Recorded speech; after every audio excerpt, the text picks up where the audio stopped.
Hey up guys, S-Man back at it again with a brand new Horizons review.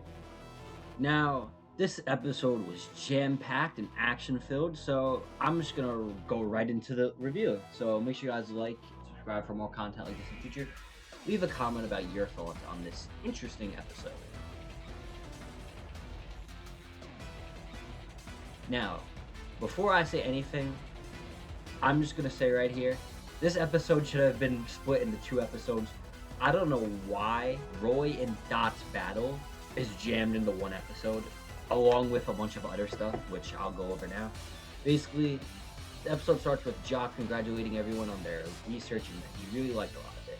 I also really like a detail in this part where we see the three from that episode with Annihilate.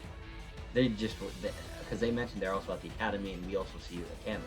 I also really like seeing all the kids together, Liko, Roy, Dot, and Anne, and it's nice seeing them as like this big group. That's when we get Gita introducing the next step of the Terrestrial course. Basically, each trainer will have to team up with the gym leader they fought in order to fight an Elite Four member. And basically, it's similar to the gym battle. Win or lose, it doesn't really matter as long as you show off a good use of Terrestrialization. And we get right into the battles with Iono showing up for her battle alongside Dot against Poppy. Now, I also like a little detail of Dendra refereeing all the battles. But here, I like that Dot fought Poppy. I was hoping this would be the case due to the fact that Poppy's ace is kind of like a Pokemon Dot has. But the problem here is, since each trainer uses one Pokemon, Tinkatink doesn't even get to participate in the battle, nor watch to see a Tinkatong in action, which is definitely one of this battle's shortcomings. Along with that, this battle was kind of iffy. It felt like it wasn't taken as seriously as Roy's and even Riko's episode, which we know Riko's is going to get taken seriously, giving her a full episode. I feel like they put more effort into writing Roy's battle, because for a lot of Dots, she just stands around while Iono is doing the work, uses one move, absolutely comboed by Poppy, but that's when she actually comes up with an interesting idea. You see, Belly Bolt had been using constant reflex and like moves that were able to block the strong hits from Paparaja and Tinkatongue, but that had the but that caused Iona to have to use Slack Off, similar to her battle with Dot, allowing Belly Bolt to regain its health. But that's when we actually get a very good thinking strategy from Dot, where she uses Quaxley dance moves to help build up the energy Belly Bolt needs in order to unleash a strong attack. Now, I really like this thought from Dot, especially because this basically extends to what happened in the battle. Dot didn't account for Belly Bolt's gain of strength from this ability, so now that she knows all about it, she uses it to her advantage and even builds up the energy herself. That was an excellent use of the move. Too bad the terrestrialization seemed pretty added on and random, because she kind of just terrestrializes to have Quaxley hold back Tinkatongue so that Iono could basically one-shot Paparaja. That's what I don't like about the battle. They win off Paparaja getting one-shotted, and Dot's really main thing had just been playing support, which I don't like. I feel like if anything, the gym leader should have been playing support and trainers, similar to how Roy's battle goes. And I actually really like how they did Roy's battle, with Brassius not getting into the way, but adding support to Roy and also giving him some advice of what they should do. Instead, Iono, being the star she is, takes center stage and basically takes away the spotlight. I also forgot to mention, Nimona is here. Yes, she's back, our goddess, our queen, the best character in Horizons. And it really disappoints me, this specific Dot battle, especially after the incredible match against Iono. I feel like based on how so far these Elite Four trial battles have gone, they're definitely going to be in the reverse order to how I felt about the other battles, with Riko's being the worst, Dot's being the best, and Roy's being in the middle. Dot getting 2 episodes to build up for the battle, Roy getting multiple interactions with Brassius beforehand while Riko's was just thrown together. It's actually the opposite now, where this is the first time Dot actually interacts with Poppy, so the battle isn't really that impactful. Roy and Brassius have also interacted with Hassel a couple times beforehand, setting up this battle, while Rika and Nico had a very impactful conversation in a previous episode leading to this battle. And also, Nico gets her own episode compared to Dot being forced to destroy. Dot wins, but she does feel a little disappointed, feeling she didn't contribute much, but I do like that she basically admits that. That's when Poppy goes to cheer her up, and I really like Poppy. Poppy was definitely interesting. All the characters we met for the first time this episode, like Kofu, the psychic gym leader, who I have no clue what her name is, seeing Larry, and just like the following scene, because it's always actually confirmed Coral fought Kofu for her challenge, and that they had the team up to fight Larry. And this is actually hilarious. So instead of actually doing what the course required of her terrestrialization and teaming up with Kofu to take out Larry, she just immediately uses self-destruct and just ends the battle there without doing anything. And I loved that. That was actually hilarious. And then when she gets scolded for that, she runs off. That's actually so funny. I feel bad for Larry. I wish we got more of Larry, but yeah. Moving on, we get the battle between Roy, Brassius, and Hassel, and I gotta say, this was the highlight of the episode. And I do like Nimona was being like the main one to cheer on Roy.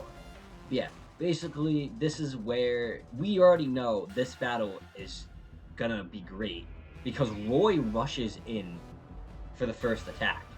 Dot literally sat there for a while before she even unleashed her first attack. But yeah, we get a constant struggle of Roy getting the upper hand just for Hassel to just take it right back. For example, Roy rushes in, dodges all the attacks thrown at him, charges in at Baxcalibur, but due to Baxcalibur's body temperature, it freezes the fire around Waco. I also do like the I just love the animation of Baxcalibur's signature move. I forgot what the name is, but where he jumps up and then the spike on his back just basically goes in the ground. I love that constant animation. I also really like the little gag where we see Fuecoco think Flapple is an actual apple and tries to eat it.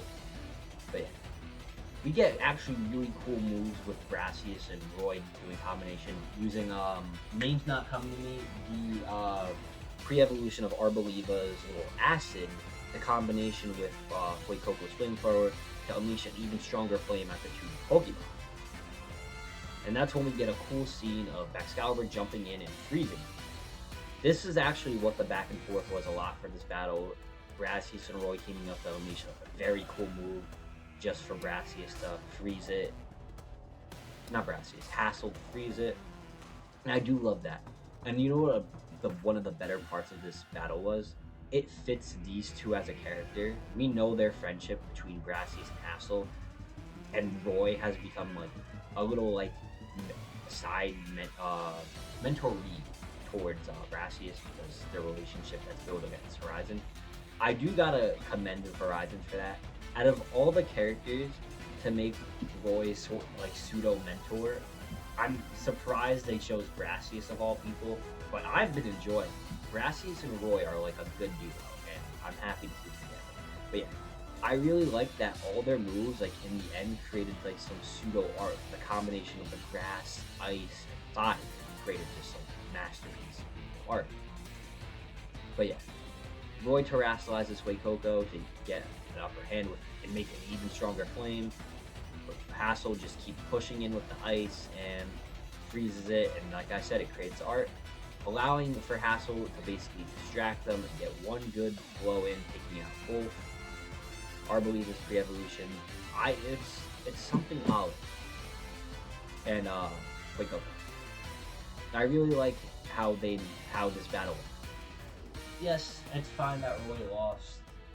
I just wish Dot lost. The fact that Dot won and Roy lost is just disappointing. Because Roy definitely had the better showing, and I love that Hassel enjoyed the battle and just the entire battle atmosphere as a whole. I love how Nimona cheers him up after the loss, but Roy doesn't even get discouraged. He's just hyped and enjoyed the battle. That's what I love about Roy. I gotta say, although Roy isn't my favorite character, he's been the most consistent and I've enjoyed him the most.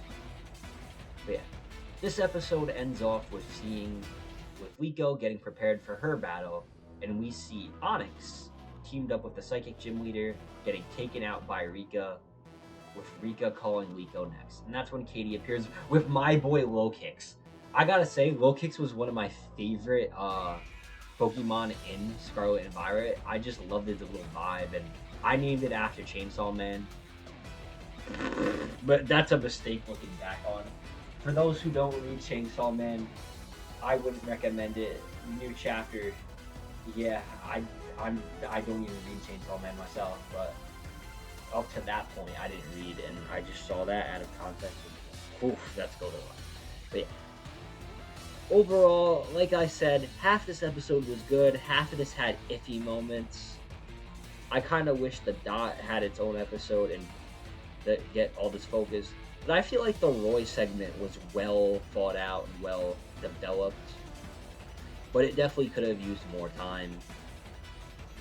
And also, I'm curious, are we going to get any of Anne's battle? Because I'm curious to see how Anne's battle is going to go.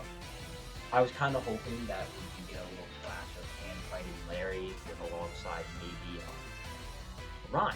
Because the Rhymes and Bouchard are like the two gym leaders we haven't seen yet. But yeah. I guess we'll know about that in the next episode. Interesting to see what they do with Penny. Can't wait for Liko versus Rika. It's definitely going to be an interesting battle. But overall, I'm going to have to give this episode a 7 out of 10. I would love to have given it an 8 or a 9. The Dot segment just pushes it down for me. And I'm sorry, Horizons. This has probably been one of like the weaker episodes of this arc. Besides that stupid Toad School episode. But yeah. Hope you guys like this video and subscribe for more content like this in the future. S-Man, signing off.